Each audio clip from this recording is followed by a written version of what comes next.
Hola, ¿qué tal? Yo soy Paula, alumna de Global University, y pues hoy nos encontramos en el Stream Room, donde estamos transmitiendo con mis compañeras Denise, Jimena, Majo y Nisi.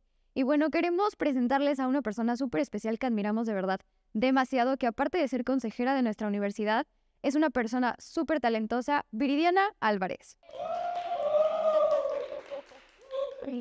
Y bueno, para entrar un poquito en contexto, les voy a contar un poquito acerca de Viridiana, ¿ok? Ella es alpinista, conferencista, emprendedora, coach y es primera mujer del continente americano en escalar las 5 montañas más altas del mundo. Aparte, en el 2018 se convirtió en la primera latinoamericana en escalar el K2, la segunda montaña más alta del mundo y una de las más peligrosas del mundo, ubicada en Pakistán, en la cordillera de Karakorum. Actualmente es conferencista, dirige su empresa de consultoría empresarial y es cofundadora de una organización sin fines de lucro en favor de la educación de las mujeres y niños. Y bueno, además, pues es nuestra consejera, así que un aplauso para Viri. Viri, gracias por estar con nosotras. Estamos de verdad muy emocionadas. Tenemos preguntas muy interesantes, la verdad. La primera pregunta es, ¿cómo era tu vida antes de ser alpinista? Cuéntanos un poquito. Bueno, también muy contenta de estar aquí con ustedes. Ya hacía falta conocernos presencialmente y bueno, pues el tema de las expediciones, el tiempo de las expediciones no me había permitido, pero hoy muy contenta. Y aparte tengo una semana, no, ni siquiera todavía una semana aquí de estar de vuelta en Aguascalientes, que es pues mi ciudad donde nazco, donde crezco, donde voy a la universidad, donde trabajo. Y anteriormente, yo digo que en mi vida anterior, yo estudié administración y por temas de oportunidad me metí a un trabajo donde tenía relación con el tema de la industria automotriz, que en Aguascalientes es un tema, es una industria pues de la cual nos encasilla Aguascalientes por el tema de autopartes. Entonces, todo el tema de investigación y de proveeduría era lo que yo hacía, la capacitación de los proveedores, específicamente de la planta de Nissan en México y en Estados Unidos. Entonces, era una actividad de la que yo no había Pensado antes. pensado antes, ¿no? Ni siquiera era un tema que tenía conocimiento. Entonces, por eso, después de la carrera, me estudio la maestría en ingeniería, que también era algo que no tenía planeado y que me gustó descubrir esa parte de otra área. Y ahí estuve 10 años en la industria automotriz hasta que conozco la montaña. Wow, está increíble. ¿Cómo llegaste a conocerlas? A través de una invitación de un amigo a ir al Pico de Orizaba, pero yo veía sus fotografías en redes sociales y me llamaba la atención. Y ahí es donde siempre les digo que efectivamente sí hay un llamado, donde a veces sí contestamos y a veces lo ignoramos o lo dejamos pasar. Y en mi caso, tener como esa inquietud de ir al Pico de Orizaba o a alguna montaña en México, fue lo que estuve ahí insistiéndole a ese amigo que me llevara. Y bueno, aquí en Aguascalientes tenemos el Cerro del Muerto, ¿no? Que era como el referente que yo tenía de alguna montaña o de un pequeño cerro. Y lo único que tenía eran las botas con las que subía el Picacho, ¿no? Y a través de esa invitación de ir al Pico Orizaba, despierta ese interés o esa pues gran duda de cómo se sentirá estar en lo más alto del planeta, en el Everest. Entonces podrías decir que sí estaba como destinado para ti, que era algo que ya tenía que ser. Ha habido varios llamados en vida, ¿no? Como fue el caso del tema automotriz, que no era algo que yo tenía planeado o algún interés, pero vi una parte del reto, como el reto profesional, de no tener tanto conocimiento para decir, bueno, a ver, me voy a meter a estudiar, me voy a dedicar hasta llegar a ser, o sea, el último puesto que tuve en esa área era la dirección. Entonces, cuando decido ir a otra montaña después del Pico Orizaba, en ese meta de ir al Everest, renuncio a mi trabajo, ¿no? Entonces era como pues estas decisiones. Sí creo que hay un llamado, pero también nosotros decidimos si contestar a eso. Oye, Viri, y bueno, ahorita ya nos estás comentando que es muy interesante el cómo entraste al mundo del alpinismo a través de tu amigo que nos comentas. Yo quisiera saber en qué momento tú sentiste esa pasión de que dijiste, o sea, tu primer encuentro con el alpinismo, ¿en qué momento fue? ¿Cuál fue esa experiencia? Yo creo desde que tenía esa inquietud de ir a alguna montaña de México y que voy al Pico Orizaba y digo, wow, es lo más alto de México, ¿no? Es el techo de México. Sí creo que a veces esperamos un rayo de luz o una vocecita que nos diga, sí, por ahí es, ¿no? En todo momento, todavía hoy me sigo preguntando así como de si he tomado las decisiones correctas, si ha sido un buen camino. La incertidumbre siempre va a ser parte del camino. Ese entusiasmo o esa pasión que se puede sentir por algo, la mejor descripción para mí es el de Ken Robinson, que es un gurú de educación, y él dice, la pasión es cuando estás haciendo algo y sin motivo alguno tu corazón se acelera. Entonces para mí era como esta parte de, sí, yo hablo de montañas y ahorita, o sea, hablar de las expediciones, a pesar de las lesiones, del riesgo, de los sacrificios, de todo lo que hay detrás, sigue pagando ese costo, ¿no? Esa gratificación sigue pagándose. Pero sí creo que a veces esperamos que algo que es para nosotros sea fácil, sea muy certero, y lo buscamos desde aquí, ¿no? Desde la cabeza. Creo yo que la pasión está acá, está en lo que sientes, en lo que te entusiasma, donde no hay un sentido, una razón. Para mí, o sea, si yo si este sentimiento lo subo a la cabeza, pues digo, ¿para qué voy? ¿Para qué es muy riesgoso, es muy costoso, es muy...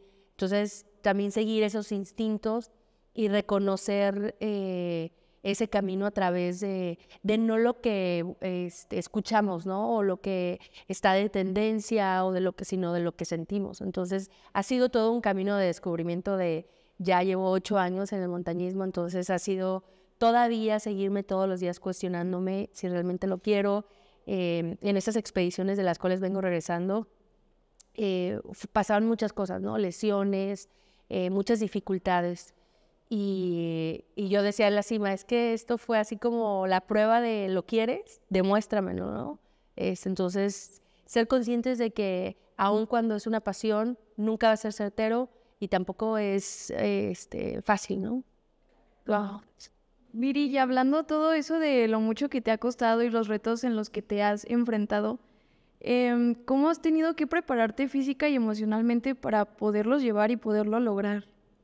Sí, totalmente una preparación alineada, o sea, va a la par la física y la emocional y la de la mente.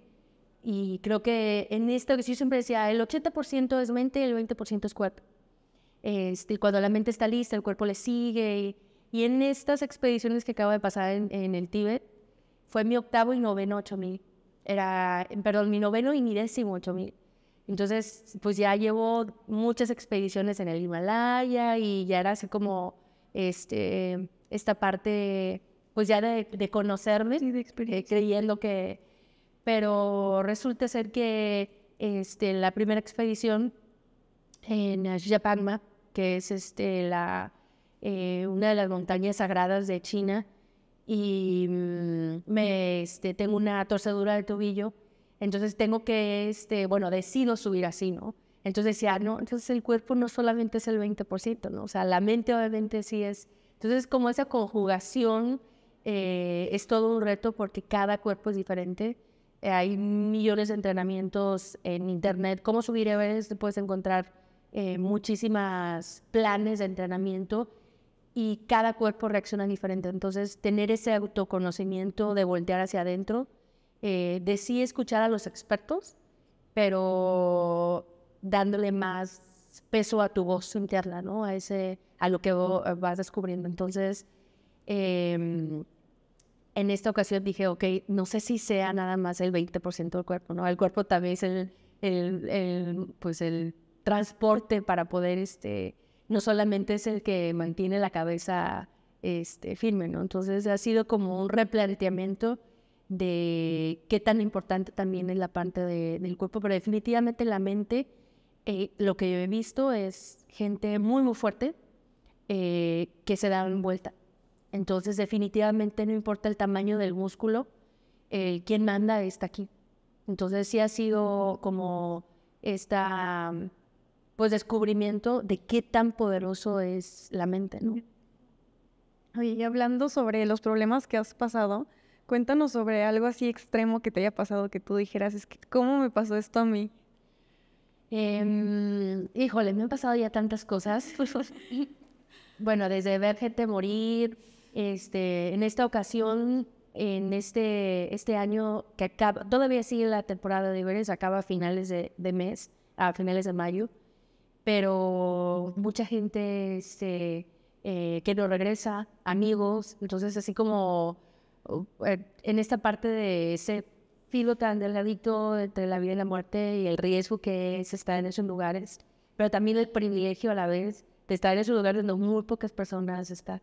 Entonces, dificultades ha habido muchas, muchísimas, estando en medio de tormentas, de antes de salir que un patrocinador diga, ¿sabes qué? Siempre no. Entonces, volver a buscar el financiamiento porque desde aquí en la expedición empieza, ¿no? Desde que decides ir a la montaña, es toda una estrategia para poder armar una expedición.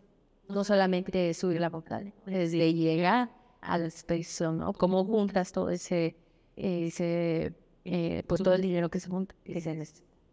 También ahí entra mucho la parte emocional, lo que comentabas hace rato, ¿verdad? De que tienes que estar como muy consciente de que vas a casi que poner a tu vida en riesgo, pero es por la pasión que sientes. Yo creo que pesa más la pasión, Luis.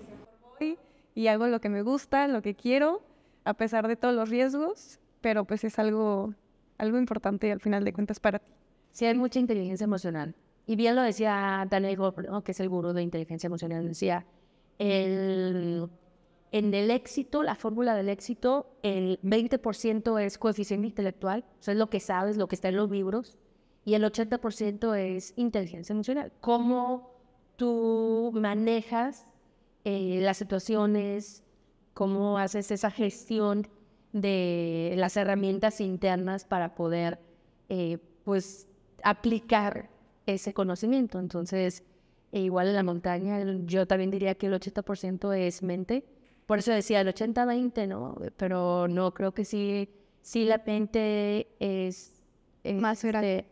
Sí, o sea, es el camino.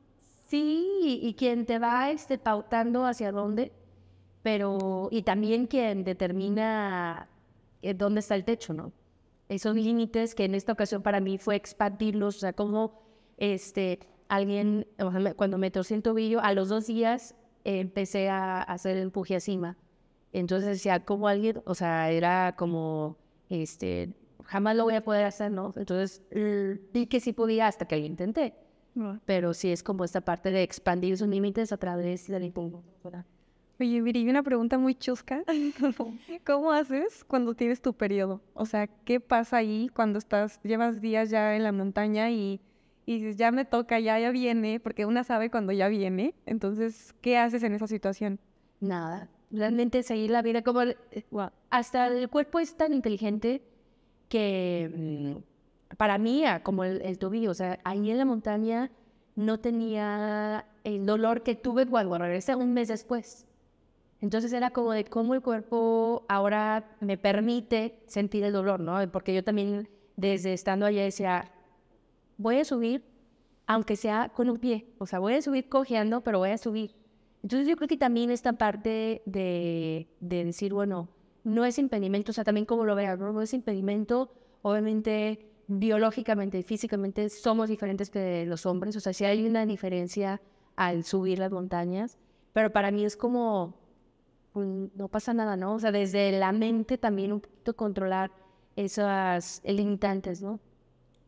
Y por ejemplo, o sea, con lo mismo, cuando te dan ganas de ir al baño que estás en un momento crucial, es lo mismo de que pues no te dan ganas porque estás como tu mente está en otra situación que de verdad no sientes ganas, o si te ha pasado que estás en un momento en donde no puedes ir y tienes ganas de ir al baño. Sí, ¿no? Y ahí parte como, mucho es, pues, es perder también, o sea, de saber que estás en una montaña y que a veces, pues, no es así como de atrás del árbol, atrás de la piedra, o sea, no hay nada, ¿no? Entonces es decir, bueno, estoy en este lugar donde, pues, de cierta manera sí te sientes vulnerable, Sí. y más como mujer, pero es como, pues, no pasa nada, es parte del costo que hay que pagar por estar ahí. Entonces es como, Ni modo, ni modo. Oye, Viri, y por ejemplo, ahora hablando de una montaña más, no física, sino emocional, ¿cuál ha sido la más alta que has tenido? Híjole, también en cuestión de emociones, eso es como una montaña rusa. Aparte, en unas competencias, por ejemplo, en una carrera, pues es un par de horas, te vas a tu casa, te bañas, duermes en tu cama. Y acá son no solamente días, sino semanas, son meses, ¿no? Entonces, Everest tardé 42 días en subir. Entonces, es una montaña rusa de emociones donde tienes que tener esa gestión para decir, pues va a haber días buenos, va a haber días malos, pero con ese objetivo muy, muy presente para poder sobrellevar todas las dificultades y todas las emociones que se viven ahí, porque se viven al extremo, ¿no? Como desde la felicidad, la tristeza, todo se vive muy, muy, pues sí, O el extremo. sí, Sí. pero bueno, es parte de, ¿no? Bueno, y Viri, ya para concluir, ¿te gustaría como expresarnos o enviarnos un mensaje a todos nosotros? ¿Algo que quieras compartir para todos? Uy, mira, la montaña ha sido una maestra para mí en cuestión de aprendizajes y por algo sale en todas las religiones, ¿no? Como un lugar sagrado de meditación, de reflexión y, y de los aprendizajes que me ha dejado más marcada y que yo veo en otros es esta parte de ser muy consciente de que solamente tenemos una vida, que no hay segundas oportunidades, no hay ensayos y que lo que nosotros no hagamos por nuestros sueños, nadie más lo va a hacer. Y para mí ha sido muy claro este camino de decir, bueno, a ver, si yo quiero ser la primera mujer en el continente americano, en subir las montañas más altas del planeta, nadie va a hacer nada por mí, más lo que yo haga. Entonces, el tiempo es el recurso más importante, no pensar que lo tenemos por sentado, que hay que ir por esos sueños y esta parte de tener esta pasión, de buscar esa pasión, porque no solamente llega, ¿no? También darnos la oportunidad de probar diferentes cosas para ver dónde está, ¿no? A mí me llegan muchas personas y me dicen, es que me gustaría tener una pasión como tú o algo que me guste. Y no es algo que a veces sí se puede ser que se nos cruza en el camino, pero en su mayoría son cosas que tenemos que salir a buscar. En Aguascalientes no montar esto, había que salir a otros lados a buscarlas. Entonces, estar atentos de esos llamados para poder acudir, atrevernos, que también es otra de las cosas que siempre estoy impulsando, de atreverse, no tener miedo al fracaso. El fracaso es no intentar.